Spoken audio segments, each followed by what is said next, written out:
How to block ads on Facebook. So if you want to block ads on Facebook, then first open up your Facebook application. Once you open your Facebook, now go for the upper right, which has that three bat icon. Once you're here on this interface, now you just need to scroll down, go for settings and privacy, tap on settings. Under settings, you need to go for the account center, which is on the first. Under account center, you will have an option of ad preferences. Tap on ad preferences and you need to go for manage info.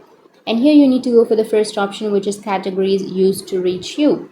Tap on that option and here you need to choose your options. So I'll be choosing YouTube and then tap on no. Go back and then again tap on content creator, tap on no. You need to simply choose all of the options and you need to tap on no. Once you tap on no, you will not get any ads on your Facebook.